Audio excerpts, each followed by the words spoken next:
So to start these interviews, I got these really silly interview deck cards, but they're great. So I'm going to ask you, Bridgid, to pull one. Okay. And then hand it back to me. All right. What was the most memorable class you've ever taken in school or college? Most memorable? Yes. For some reason, I jumped right to high school, 10th grade geometry. I know that sounds insane. That does. But a couple of things and reasons it's memorable is, one, I love geometry. Oh. I had an engineering scholarship, but I wanted to be an actress, so I was like going to theater school, that's what I was gonna do, and I ended up back in engineering and design years later. But what I loved about geometry is my teacher was a Berkeley grad student, so she was probably like 7 years older than us. Right.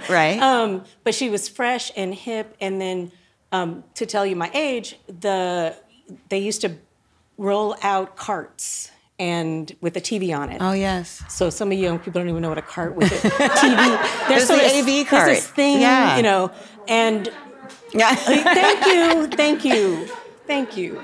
And it was actually a tragedy. The Space Shuttle Challenger, yes. They rolled it out to show us that. So both love of geometry, science, a dramatic science, we all burst out crying. It was this communal experience. And so there's so many layers of like fun. And then a boyfriend broke up with me and I cried in the hallway. Oh. So there was like a really, really rough year, but it was also like this love and this place where I was like, I'm good at math. I love this. I can figure it out.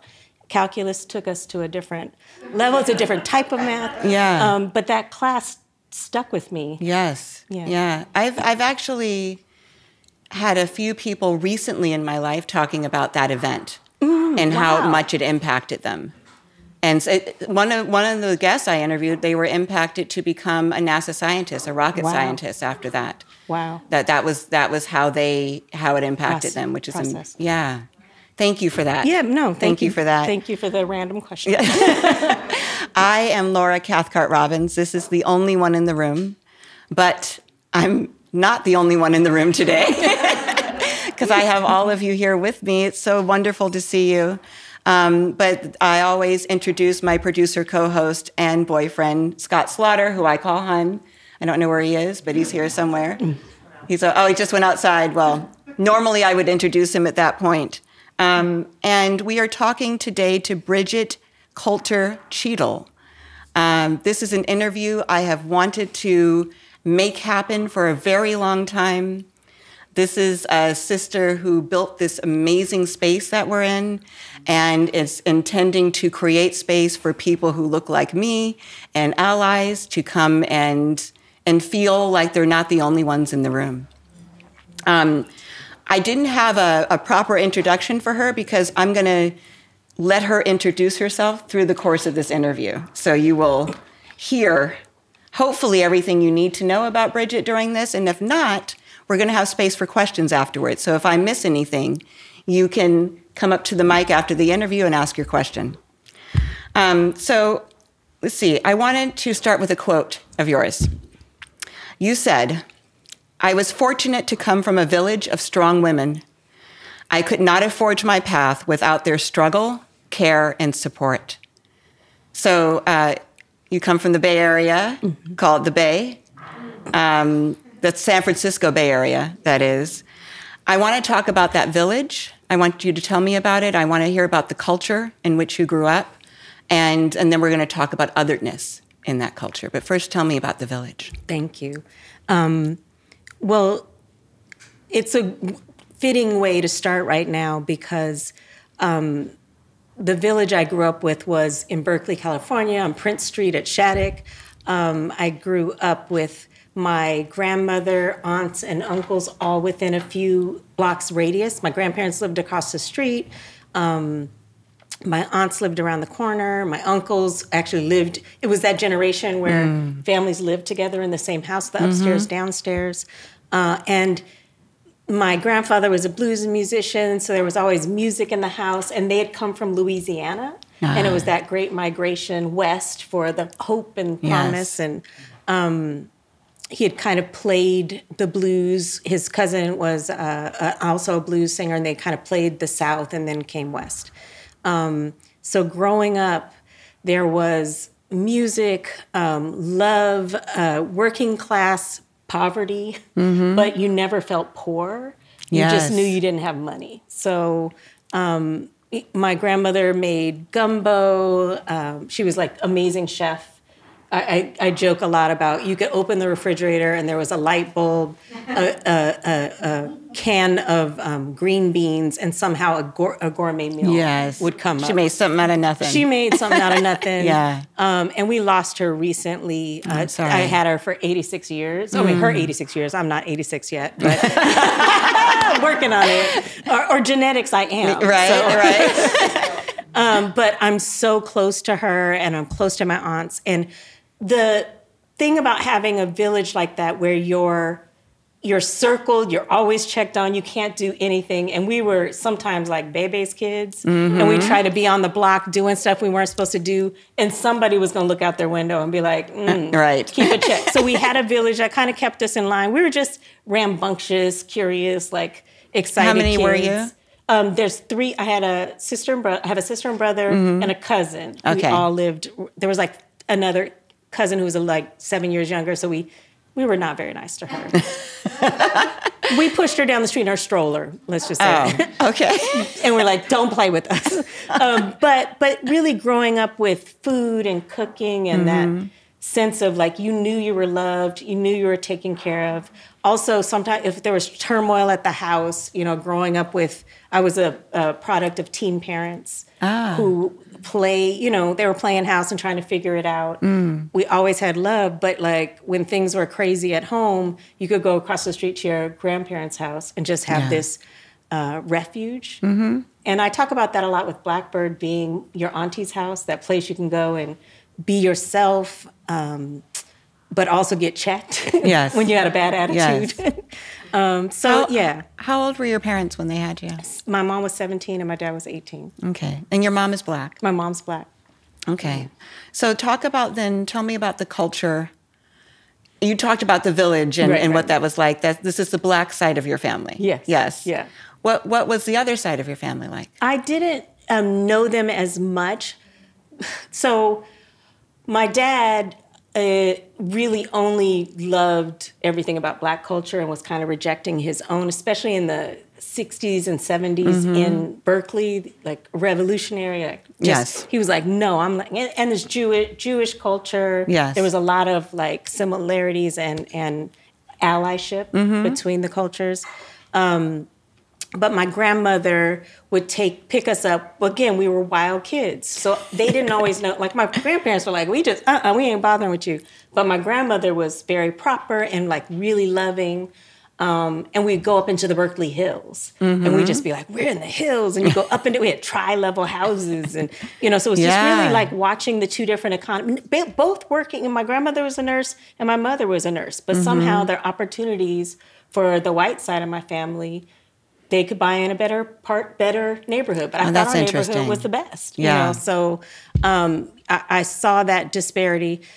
And, I don't know if we talked about this, but it was complicated because they were together right when loving, the loving was the act to be able to be married. So they were illegally together. Right. And the Loving Act is the law that was passed that allowed interracial marriage. Right. Yeah. And there's that wonderful movie and there's a couple of documentaries, but go ahead. So some of the drama of that and the concern, even in liberal Berkeley, was like, you're going to make these mixed kids that are going to be confused and not know what they want to do.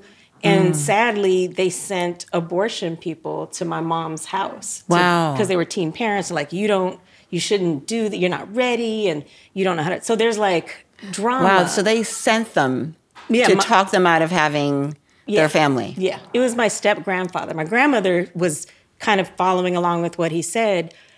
My mama, I got a down-ass mama. Okay. And my mama was like, get off my porch. Don't tell me what to do. She basically cursed them down the porch, and they never said another thing. Right. But, sadly, there's a lot of complicated thoughts about what it means to be mixed race, what it does to the pool. Yes. It's deep. Well, and I want to follow that up with what did it mean for you at that age? So culturally, I only knew growing up as a Black woman. I spent all my time with my Black family. I was looked at my mother. She's a brown-skinned woman. I didn't know what I looked like. I thought, okay, that's my mom. I look like my mom. I didn't know that people were confused about what I was. Because in Berkeley, there's so many mixed people. Yes. They're just like, oh, yeah, she Black. She Black. Right. So culturally, I grew up with this rich culture of clarity and this is what we are, and rebellion and Berkeley and protesting and a really deep sense of good-hearted people who work hard with those Southern values. Yes. And just a richness and a pride in culture. Right. So I grew Black up... culture. Black culture. Yes. Yeah. That's just what I grew up in. Well, and then I just wanted to move to the next thing because this goes right in with that. Yeah. We're skipping a bit to college, I believe. And your white roommate called you the N-word. So we had talked a little bit about that question of what are you? I'm not mixed race. Both my parents are Black, but they're both mixed with whatever. I got that question a lot. But you had two parents that didn't look like, people had to know, oh, this is dad, this is mom, so she's not, or what is she, right? So once you kind of got out of that really kind of siloed environment, right, where you felt very in touch with your Blackness, this is who I am, these are my people, and you moved away from that to college. Did you feel the difference immediately? And then I want you to tell me about the roommate. Sure. I felt it instantaneously. I also came to Los Angeles from Berkeley. Yes. And what my experience of Los Angeles was immediately was it is completely segregated. There were neighborhoods that were clearly different. In Berkeley, you're kind of mixed in. It was more like money. If you have money, you live in the hills. You could be everything. If you were an educator, you kind of lived over here by telegraph. Yeah. You know what I'm saying? I do. All the professors, Yes. it didn't matter. But in LA, there's clear neighborhoods. There's Inglewood, there's West LA, there's, all. And at that time, it was very divided. Yes. But everywhere, I was at Westwood at UCLA, and everywhere I went, I felt like I had walked off the exotic train. So yes. What are you? You're so exotic. Are you Santo Domingan? People speak Spanish to me. I was like, dang it, I took it in high school, but I didn't get good enough. I knew I messed up. Right. and are you Middle Eastern? Are you, the questions were so shocking that I was just like, why doesn't everybody know I'm Black? Right. Like, what is this? Right. I don't understand. Or why do they even have to understand what you are? What I am. Yeah. There wasn't, it's not like Berkeley was a utopia. No. But there was a clarity. Yes.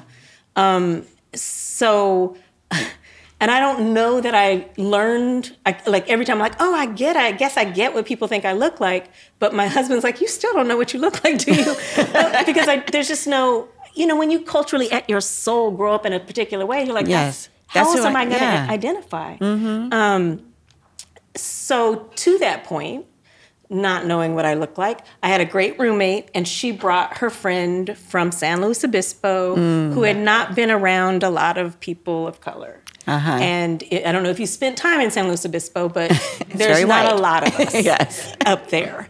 Wonderful place, great school, and there was an incident we were watching on the news. This is the time, everything's like news related, but this is the time that everyone at the ATMs were getting, jacked. Yeah. All the jackings were happening in the early 90s. We were watching some report, and there was a Mexican man, and the guy was doing the news report, and then you saw like a Mexican man walking up to the ATM to get his money out. When your news person's online, and he's like, can I get my money? Just a regular person was walking into the scene. And just looked like, I don't want you to be looking at my pad. Right, because you can see the pin. Okay, I just got to get my money. Can you all move over? And I was baking cookies, and the roommate was looking at the news with me, and she said, ill. that guy is so scary. He's so greasy. Like, if I was in an ATM and he came up, I'd be so scared. And I was like, what? Yeah. What are you talking about? Yeah. First of all, the man is just trying to get his money. Second of all, and I just was like, started becoming part of my mom. Yes. That mother you felt part it, came. right? I felt like Yes. this, and then I felt my heart rate racing. And then she turned to me and she's like, just looked at me with shock and said, why are you talking like a nigger? Wow. And I was just shocked. And I was like, what did you just say? What did you just call me? And she said, I didn't call you a nigger. I said, why are you talking like one? And I just walked up to her and I said, you are, and I barely said anything. She pushed me. And honestly, I She wrote pushed a play you. about it. She put her hands, not pushed me over. Yeah. She was tall. She was tall and I was a little. But she put her hands on you. She put her hands on me and I stepped back, and then it's part of a play I wrote, and it's not something I'm proud of, but I just started swinging on her, and I started to physically just beat on her to a point where I didn't know who I was, but in my mind, I didn't see what was happening. I saw my grandmother, I saw my mom, I saw my great-grandmother, I saw my family who has faced so much, and I couldn't take it. Yeah. And I was like, I have this privilege, and you're going to dishonor my ancestors. No. And so I lost myself. You take a minute.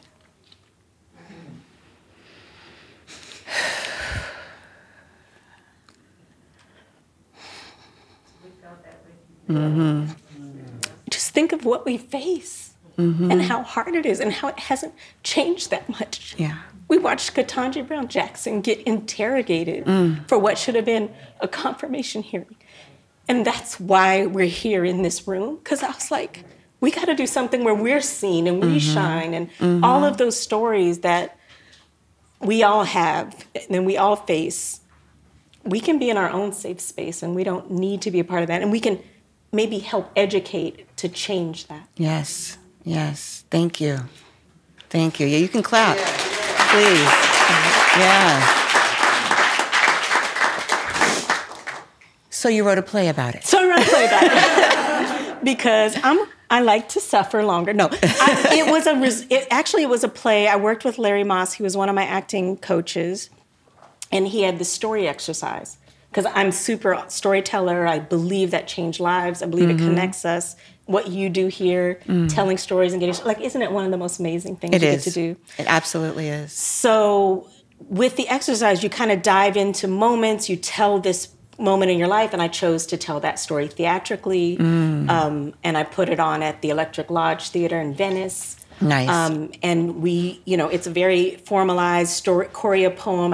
Two other friends did their story exercise, so it was a day of 3. Really wonderful. My friend Rana Haugen, who's also a big supporter of Blackbird, and another actor. So we did these pieces, and I stylized that piece and acted it out and really healed some part of it. Wow.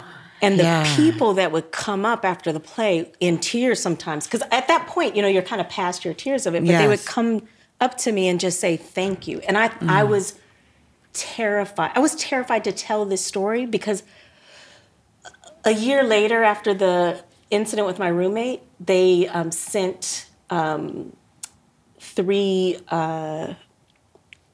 white people who did not like Black people to my door at midnight. What? And they banged on the door. Oh, yeah, I don't even know if I shared that. They banged on the door. This is, of course, right in college. They banged on the door and just said, come in, we're going to kill you. Yeah, there was a lot that happened. They said, we're going to kill you. We're going to get you. And I called the police and made the mistake of describing a blonde woman and 2 blonde guys. And they never came. The police never came. Oh, wow. This was in Palms, California. So not like somewhere remote. Right. But had you described 3 Black people at your door? I was like, I should have just said, I can't tell, it's really dark and they're shady. Yes, It's sad to say, but no police ever came. Wow. And we got through that incident. They finally went, I didn't open the door. They left. Oh, God, so much happened. She sued me for criminal court to try to get me to go to jail. Once they heard that she had called me the N-word, it turns out that's an assault. Not only did she push me, but the N-word is a physical assault. Yes, it is. So I was defending myself. Yes. She completely lost the case. So years later, when I did the story, I was terrified that they'd come back and try to kill me. Yes. So it was a play that had me shaking, but I was like, I have to face this. Even talking about it now, I'm like, that person's going to come back at some point to prevent it. And right now with this division, it's really, really bad. So a lot happened with that. But doing the play was so cathartic and so safe with this group that I did it with who also told their stories. So yeah, I turned it into a play. You are an actor. Do you prefer actor or actress? Oh, I don't. You don't care? No. Okay. I usually say actor, but actress is fine. I feel like actor sounds more elevated, it right? Sounds so formal. Yes. Yes, I like it. I want to know, what do you love about acting?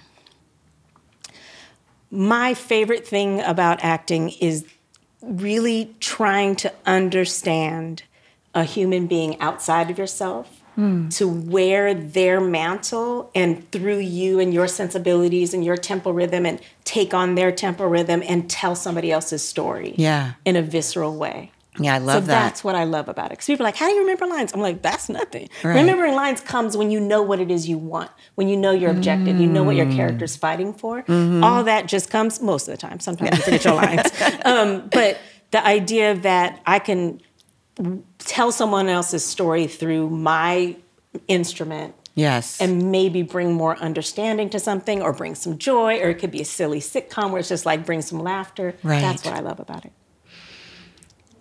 So the internet says they don't be knowing it. That you met your husband on the set of Rosewood, which is a movie I want to talk about because, like we said, it was way ahead of its time.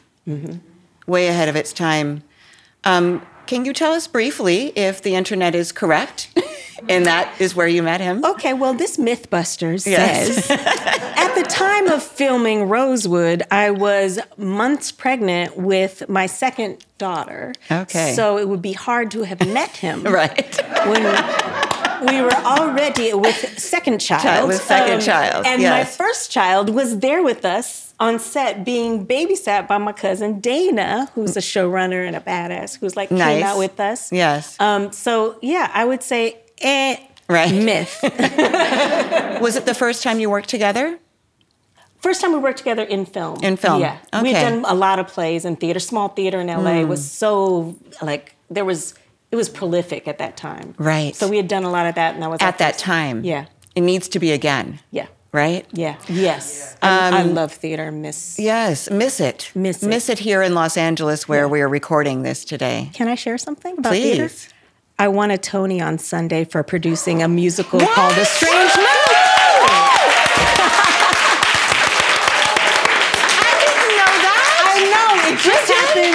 It just happened, and it's like I have a Tony. Congratulations! Not for acting, but for producing A Strange Loop. So go see it. On wow! Broadway. Thank you. I'm speechless. Well, we're talking theater, so I was like, okay, I'm gonna say it. Yes. I know. Random. Congratulations, girl. That's amazing. How many Tony winners here? Just you. You're the only one in the room. Now I'm sweating. Yeah. So tell me what that experience was like. Tell me why the project was important to you, and then what it was like working with Don on the movie. Yeah. Well, Rosewood was a story that we didn't know about. It was very hidden in history, and turns out, as we know now, tons of cities around the country were burned to the ground, prospering, beautiful Black cities. So Rosewood was such a tragic story. Don had been offered the role. John Singleton was the director, and he was, the thing that people don't know about John, he supported Black filmmakers, artists, actors in such a way. And when I was like, I have to be a part of this role. He's like, come on, audition. So I had to, audition for the role. And he's like, no, this totally makes sense. You're going to be, and I played a woman who was half Seminole, half Black. and I'm part Native American. It was like, oh my God, I get to play this role. And I had to wear a lot of gel because my hair doesn't really do the Native American thing very well. Just like slick it back. But I wanted to work on that because the story meant so much. Esther Roll was in it. Oh, yeah. Ving Rhames. It was just like an incredible... John Voight was in it. Kevin Jackson. John Voight was a different person. He was a different person. He was super cool, y'all. I don't even know the new one. Sorry, John. I don't know you now. I'm just going to say it.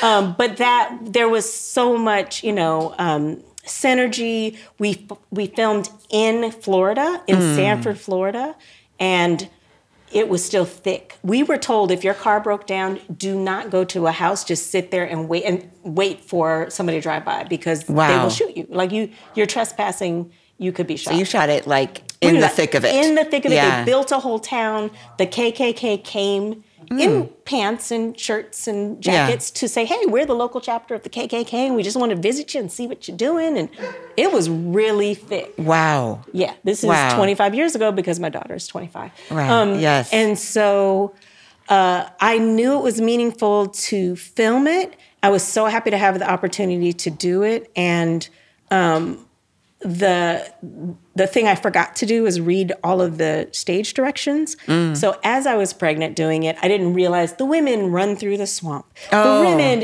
you got to read that, y'all, because I'm in water, in swamp water for a lot of this movie, and in the woods hiding and shivering. But that's a side story. Right. That's just read your stage directions. It's going to be worth a second look at that movie now. Yes. But it was so meaningful to be a part of it because it's back to that telling our stories, representing knowledge. If we don't know, if it isn't shared, then how do we have reparations? How do we solve and heal for the future? So I wanted to be a part of it for multiple reasons, but to work with my husband on that was cool and fun. We played husband and wife, and there was dinner scenes, and I don't know, it's just like, it was a family. And when you're remote, if anybody's done remote film on a crew, you create this family that you make, and it's so sad to break it up. So I call my kids movie brats because they basically traveled the world as kids. Instead of army brats, they're movie brats. So, I got it. Yeah. So one of the, and they're not brats at all. They're like incredible kids. Yeah. Like really, but that group that was created, there was a lot of, I don't know, we felt purpose. We knew we were telling something that needed to be told.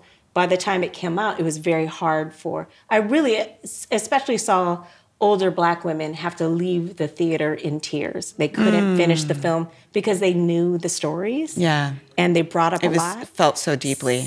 So it makes me wonder, are those stories for us? Like we need to know them, or are they for someone else? I don't know. That's just a thought that always went through my mind. Who should we be doing these for? I think it's everybody, right? Yeah. I mean, I think we need to be educated because we weren't in school about these things. Yeah. And I think other people need to know the complexity of the abuses that were suffered, during all these different times. True that. Bustle Magazine calls you a Hollywood powerhouse. Sorry to make you laugh. I saw that. I was like, ooh, who's she? Hollywood powerhouse. As a designer, you've been featured in the LA Times, Lux, Better Homes and Gardens, Sunset Magazine, so many more. I didn't write them all down. You designed everything from office spaces like this, to homes to homeless shelters, luxury homes to homeless shelters. So by any measure, you're successful and celebrated, right, as an interior designer, which is a pivot from what we were just talking about. So tell me about your decision to go back to school and study design.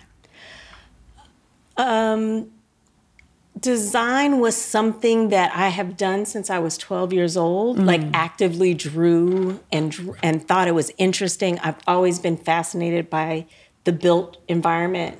And I'm one of those people you waste a basketball ticket on because I'm looking at the theater, and I'm looking at it's not called a theater, but the stadium, at the colors, at the costumes, uniforms, like everything is. You translate everything. I translate everything, and I'm looking at the whole, like the sound of the, what do you call it when you, not audience in a theater? In the spectators. The spectators. Yeah. So I love the sound, that rumble, the lighting, the brilliance of the color. I'm in these spaces mesmerized by Yes. the built environment. Right. So, you have no idea who won or lost or who's playing? No, I know who's playing. Okay. I know who's playing, and I, got to watch like Kobe play, all these like cool people. And I love that part of it, the excellence and athleticism, the like super genius athletes. Yes. So it's kind of fun. But for design, for me, the idea that you could be, I just didn't think about the fact that every single thing is designed. And so what does that mean? If you get to design your environment, then you can design your world. You can design your community. You can design your life. Everything kind of filters through that. And I tell story better in 3D. So Going back to geometry. Geometry. Yes. Geometry, Yes. puzzles, Yes. putting things together, adjacencies, the way space works, all of that, it brings your whole kind of person together. It brings all the things that you've done, all those elements. So design to me I can draw. So for fun on the weekend, I'll draw architecture. I'll just like that, and I can go into a zone, and it's just like I see in 3D. So when I walked into this space here at Blackbird, it was an empty shell.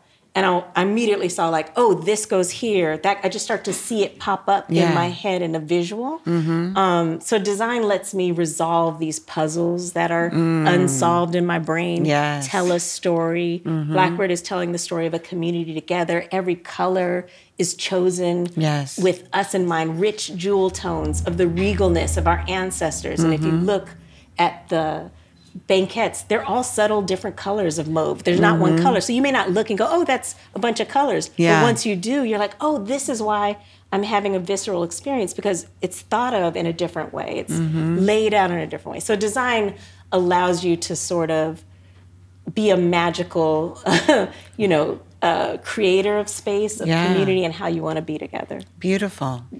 So then tell me about design as activism.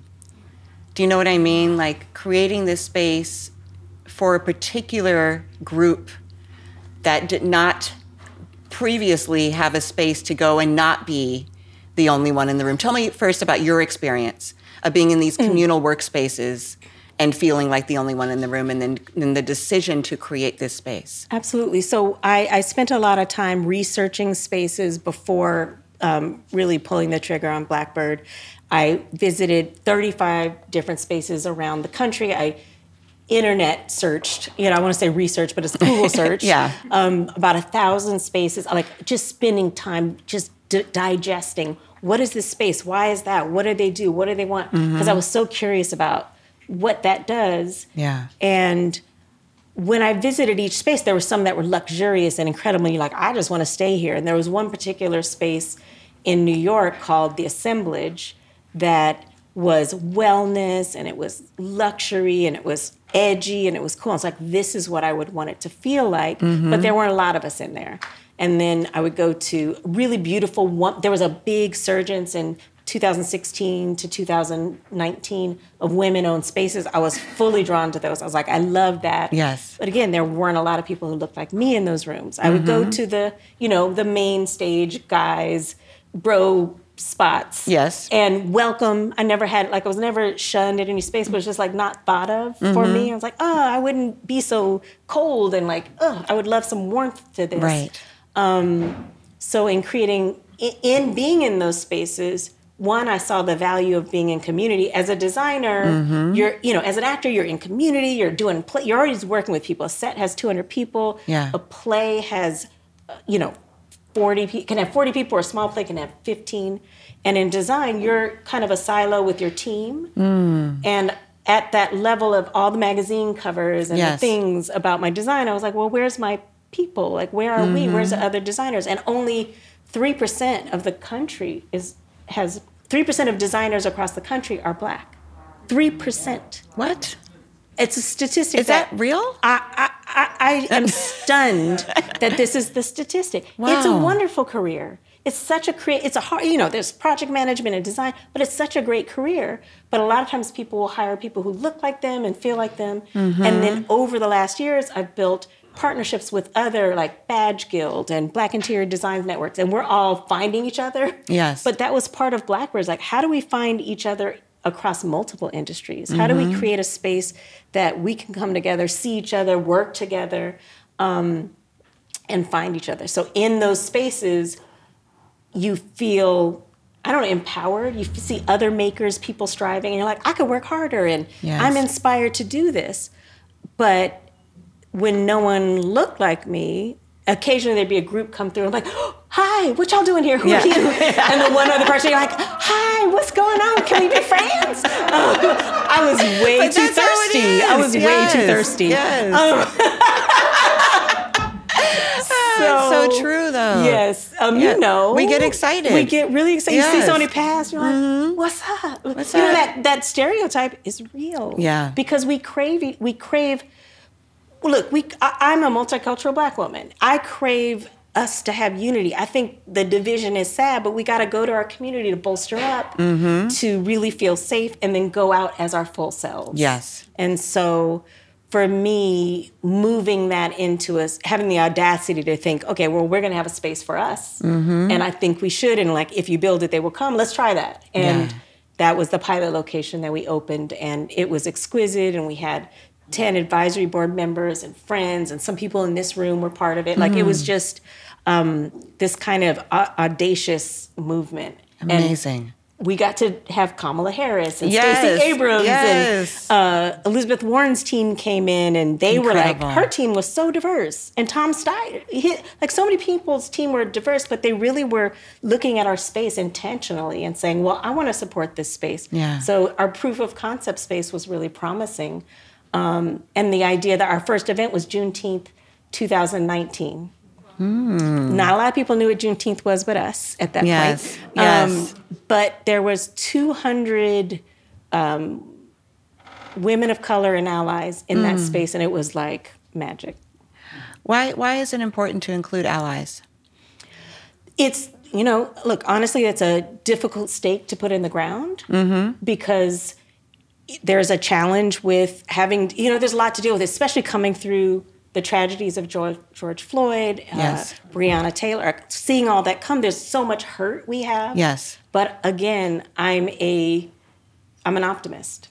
And I believe if we tell our stories, if we come into spaces that we show look, we're always out there showing our excellence. We just are doing that. But if we show our excellence and our genius over and over again and start to own it and not feel, because sometimes when back in the day when I was in a space and it didn't look like me, I was like, well, am I assimilating? Am I trying to make everybody comfortable? Here I'm like, whew. And now from having this 3 years of this, I go into every space, I'm like, I'm me. I'm just, it gives, it's that idea of like you come back, you bolster up in community, and you can go out and go, this is what's great about me. I love that. Yes. Okay, we are right at the end. I just want to say, I want to say a few things.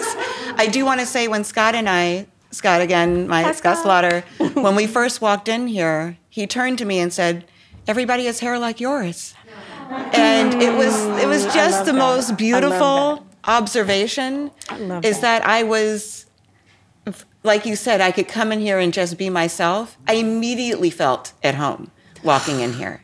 Immediately felt at home. Before I even set eyes on you in person, I knew that this was a space where I could come and be myself. I thank you so much for creating this, for having the vision, and then not just having the vision, because a lot of us have vision, right? Wouldn't this be great? Wouldn't it be amazing if? But then to do the work. So my last two questions to you. What was the most challenging thing about creating this space? And then what is the best thing about it? I think the challenging thing is always trying to be so mindful of, I'm a perfectionist. So wanting to get it right and wanting to know all the things and just dealing with the logistics, which aren't my strength. I am very good at falling on my face and making mistakes and getting up and go, oh, I messed that up. And so I'm good at owning that, but sometimes it's like painful to really learn how to communicate. I'm very private, so I've had to learn to open up to my team and kind of like share that nobody reads my mind. So just really learning to embrace this incredible, the team you're talking about, they're incredible. They are. Right? No, legitimately like amazing people, and just giving that grace to them to shine and be who they are and step to where my strengths are, and the things that I'm not good at are like all the emails I'm supposed to keep up with and all the logistics that you have to do. But that would be the most difficult part. It's just the parts of it that aren't my strength. Right. And then just the logistics with a building, with a construction going on next door. But they quieted down. They did. Yeah, they did. I think Miguel, like, wherever he is, he needs a hand for getting them to quiet down. We call him MacGyver. MacGyver, I like and he that. Really is. Yes. He's like, oh my God, I can't believe he said that. But the most beautiful thing about it, the most inspired, the thing that I am so lucky and grateful for is that I get to talk to the most incredible people, highlight their stories, amplify who they are, hopefully connect somebody who builds a lifelong friendship or business partner, and I get to create a space and like experiment and talk to the dopest. I've talked to probably like 1,000 people in the last 3 years that I didn't know existed. I didn't know the things they did. I didn't know there's so many of us out there just thriving, shining. And then sometimes we are just struggling. So my also grace is to say, hey, let's take care of our mind, body, and soul. Yes. Our pillars are productivity, well-being, creativity, and advocacy. And if those are in balance, which is not ever going to be a perfect balance, if those are in balance, we can feel whole. Because I'm really concerned